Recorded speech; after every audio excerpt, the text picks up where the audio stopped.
के बाद अंग्रेजों ने कहा था कि यदि मुसलमान न होते तो भारत आज भी उनका गुलाम होता। आजादी के महासंग्राम में हर धर्म महात्मा गांधी ने नहीं, एक मुसलमान ने दिया था। अंग्रेजों भारत छोड़ो का नारा, जय हिंद का नारा देने वाला शख्स भी मुसलमान ही था। 1857 की क्रांति से लेकर असहयोग आंदोलन तक न जाने कितने ही आंदोलनों की शुरुआत मुसलमानों ने ही की थी। भारत की आजादी के बाद अंग्रेजों ने कहा था कि यदि मुसलमान न होते तो भारत आज भी उनका गुलाम होता। आजादी के महासंग्राम में हर धर्म, जाति और संप्रदाय के लोगों ने बढ़ चढ़कर हिस्सा लिया था, लेकिन आज के समय में मुसलमानों के योगदान के बारे में बहुत कम लोग जानते हैं। भारत की आजादी में मुसलमानों का योगदान बेहद ही महत्वपूर्ण रहा था, जिसके बारे में आज हम बात करने वाले हैं। ये वीडियो न सिर्फ मुसलमानों को बल्कि प्रत्येक हिंदुस्तानी को अवश्य देखनी चाहिए। सन 1857 की क्रांति से पहले ही अंग्रेजों के खिलाफ बगावत के सुर उठने लगे थे। औरंगजेब के शासनकाल तक अंग्रेज कभी भी भारत को अपना गुलाम नहीं बना पाए थे, लेकिन सन 1757 में बैटल ऑफ प्लासी के बाद हालात बदलने लगे थे। सबसे पहले मौलाना हुसैन अहमद मदनी ने फतवा जारी कर कहा था कि अंग्रेजों की गुलामी करना या उनकी सेना में शामिल होना हराम है। इसके बाद उन्हें कोर्ट में जज के सामने पेश किया गया और उन्होंने कोर्ट में जज के सामने भी अपना फतवा दोहराया और कहा कि मैं जिंदगी भर ऐसे ही फतवे देते रहूंगा। ये बात सुनकर जज को गुस्सा आ गया और उन्हें फांसी की सजा सुना दी गई। सन 1772 में शाह अब्दुल अजीज ने फतवा जारी कर हिंदुस्तानियों के दिलों में क्रांति की लौ जलाई। उन्होंने कहा था कि हमें भारत से अंग्रेजों को भगाना होगा और देश को आजाद कराना होगा। इसके बाद मैसूर के सुल्तान हैदर अली और उनके बेटे टीपू सुल्तान ने अंग्रेजों की बनाई ईस्ट इंडिया कंपनी के खिलाफ बगावत की और अंग्रेजों को युद्ध के लिए खुली चुनौती दी। टीपू सुल्तान को आज भी शेर मैसूर के नाम से जाना जाता है। वो अपने आखिरी दम तक अंग्रेजों के खिलाफ लड़ते रहे और जंग में शहीद हो गए। विश्व में सबसे पहला रॉकेट भी टीपू सुल्तान के द्वारा ही बनाया गया था। सन 1857 की क्रांति में भी मुसलमानों ने बढ़ चढ़कर हिस्सा लिया था। इस क्रांति का जब भी जिक्र होता है तो अक्सर केवल मंगल पांडे का ही नाम लोगों की जुबान पर रहता है, लेकिन पीर अली खान ने और बख्त खान जैसे कई मुसलमान योद्धा भी इस क्रांति का हिस्सा बने थे। पीर अली खान ने 50 बंदूकों का जुगाड़ किया और अंग्रेजों के खिलाफ बगावत कर दी। उनके विद्रोह के कारण अंग्रेजों ने उन्हें जेल में बंद कर दिया था और बदसलूकी की। पीर अली खान के कई साथियों को अंग्रेजों ने फांसी की सजा सुना दी थी, लेकिन कुछ समय बाद वो बाहर निकले और करीब 200 क्रांतिकारियों को उन्होंने अपने साथ फिर इकट्ठा किया। बिहार के गुलजार बाग में अंग्रेजों पर हमला कर दिया। इस दौरान अंग्रेजों का एक कमांडर मारा भी गया था, लेकिन अंत में वो भी अंग्रेजी हमले का शिकार हो गए और उन्हें भी फांसी की सजा सुना दी गई। इसके अलावा सैयद अलाउद्दीन हैदर ने भी 300 लोगों की एक रेजिमेंट बनाई और अंग्रेजों का सामना किया। वहीं तुर्रेबाज खान एक ऐसे मुसलमान थे जिन्हें काला पानी की सजा के दौरान गोली मार दी गई थी। उनकी मौत के बाद उन्हें हैदराबाद लाया गया और फिर से फांसी पर लटकाया गया। तो अंग्रेजों मुसलमानों का कितना खौफ था, ये इस बात से साफ जाहिर हो रहा है। इसी महान क्रांति के दौरान मौलवी अहमदुल्ला शाह ने जब अंग्रेजों का पुरजोर विरोध किया, डर के मारे अंग्रेजों ने मौलवी महमूदुल्लाह शाह पर 50,000 रुपए का इनाम घोषित कर दिया, जो उस समय के हिसाब से बहुत बड़ी रकम थी। एक राजा ने पैसों के लालच में आकर अंग्रेजों से मुखबरी कर दी और अहमदुल्लाह शाह को अंग्रेजों ने फांसी पर लटका दिया। सन 1919 में शौकत अली और मोहम्मद अली ने खिलाफत मूवमेंट की शुरुआत की थी। इस आंदोलन में अनेकों मुस्लिम नेताओं ने उनका साथ दिया। इसी दौरान मोहम्मद अली जौहर और मौलाना अबुल कलाम आजाद ने ही सबसे पहले अंग्रेजों के सामान का बहिष्कार करने की रणनीति बनाई थी और बाद में इसी बहिष्कार को महात्मा गांधी ने असहयोग आंदोलन का रूप दे दिया। हाजी सिद्दीकी एक महान शुगर व्यापारी थे जिन्होंने सहयोग आंदोलन के दौरान अपनी शुगर की मिलों को पूरी तरह से बंद कर दिया था। उनकी मिल इतनी बड़ी थी कि इंग्लैंड में सबसे अधिक उनकी मिल की चीनी का ही इस्तेमाल किया जाता था। भगत सिंह को जब फांसी की सजा सुनाई गई थी तो उनका केस लड़ने वाले बैरिस्टर आसिफ अली एक मुसलमान ही थे। कई बड़े बड़े वकीलों ने अंग्रेजों के डर से भगत सिंह का केस लड़ने से मना कर दिया था। यदि उस दौरान शोभा सिंह केस में अपनी गवाही न देती तो भगत सिंह फांसी से बच सकते थे। मुसलमानों ने भारत की आजादी के लिए कई सारे नारे दिए जिनका इस्तेमाल खूब जोरों शोरों से किया गया। महान उर्दू कवि हसरत मोहानी ने सबसे पहले इनकलाब जिंदाबाद का नारा दिया था। इन्होंने आजादी की रूपरेखा तैयार करने में भी अहम भूमिका निभाई थी। अंग्रेजों भारत छोड़ो का नारा महात्मा गांधी ने नहीं बल्कि सबसे पहले यूसुफ मेहर अली के द्वारा दिया गया था। इन्होंने ही साइमन कमीशन का विरोध करते हुए साइमन गो बैक का नारा भी दिया था। आज के समय में पढ़ाया जाता है कि जय हिंद का नारा सुभाष चंद्र बोस ने दिया था, लेकिन जय हिंद का सबसे पहला नारा आबिद हसन सफरानी ने दिया था।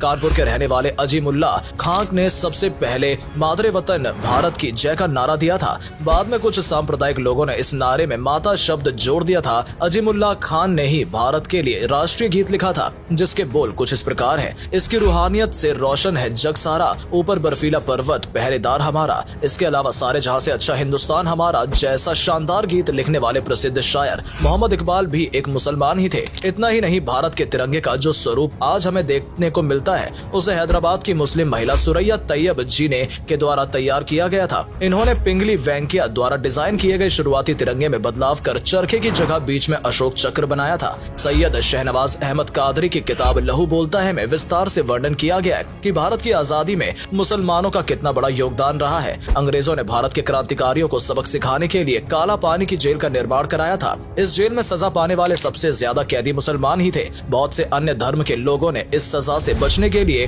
अंग्रेजी अधिकारियों को माफीनामे लिखे, उनकी गुलामी स्वीकार की और यहाँ तक की मुखबरी भी की, लेकिन मुसलमानों ने कभी भी अंग्रेजों के साथ सौदा नहीं किया। सन 1919 में रॉवलेट एक्ट के विरोध में जब जलियांवाला बाग में लोग इकट्ठा हुए थे और जनरल डायर ने वहां आकर अंधाधुंध फायरिंग शुरू कर दी थी, तो उसमें भी सैकड़ों की संख्या में मुसलमान शहीद हो गए थे। भारत की आजादी की लड़ाई में इंडियन नेशनल कांग्रेस सबसे बड़ी पार्टी के रूप में उभर कर सामने आई थी। इस पार्टी में 9 बार मुसलमान अध्यक्ष बने थे। साथ ही मुस्लिम लीग ने भी अंग्रेजों को खदेड़ने में अहम भूमिका निभाई थी। सन 1857 में उत्तर प्रदेश में दारुल उलूम देवबंद की स्थापना की गई थी। इसकी स्थापना मोहम्मद कासिम ननोतवी, फजलुर रहमान उस्मानी और सैयद मोहम्मद आबिद ने मिलकर की थी। बहुत कम लोग ये बात जानते हैं कि इसकी स्थापना अंग्रेजों को भारत से भगाने के लिए ही की गई थी। इस मदरसे का उद्देश्य ऐसे क्रांतिकारियों को पैदा करना था जो आगे चलकर भारत की आजादी में अपना योगदान दे सके, और ऐसा हुआ भी। दारुल उलूम देवबंद से पढ़ने वाले कई मुसलमान क्रांतिकारियों ने भारत की आजादी के लिए अपना सब कुछ न्यौछावर कर दिया था। अशफाक उल्लाह खान जैसे महान क्रांतिकारी को केवल 27 साल की उम्र में फांसी दे दी गई थी। सन 1921 में केरल के मोपला आंदोलन हुआ था, जिसमें हजारों की संख्या में मुसलमान वीर गति को प्राप्त हो गए थे और न जाने कितने ही मुसलमानों को जेल में बंद कर दिया गया था। डॉक्टर भीमराव अम्बेडकर को पहचान दिलाने में भी मुसलमानों का अहम योगदान रहा है। साल 1946 में बाबा साहेब ने जब चुनाव लड़ा तो दलित होने के कारण उन्हें हार का सामना करना पड़ा था। इसके बाद मुस्लिम लीग ने उन्हें बंगाल के मुसलमान बहुल इलाके से चुनाव लड़वाया और उन्हें जीत दिलाई। इसके बाद ही बाबा साहेब अम्बेडकर संविधान सभा का हिस्सा बने और आज उन्हें संविधान के जनक के रूप में जाना जाता है। हाकिम अजमल खान ने आजादी के आंदोलन में गांधी का भरपूर साथ दिया था। बहुत से लोगों का ऐसा भी मानना है कि इन्होंने ही गांधी जी को सबसे पहले महात्मा का टाइटल दिया था।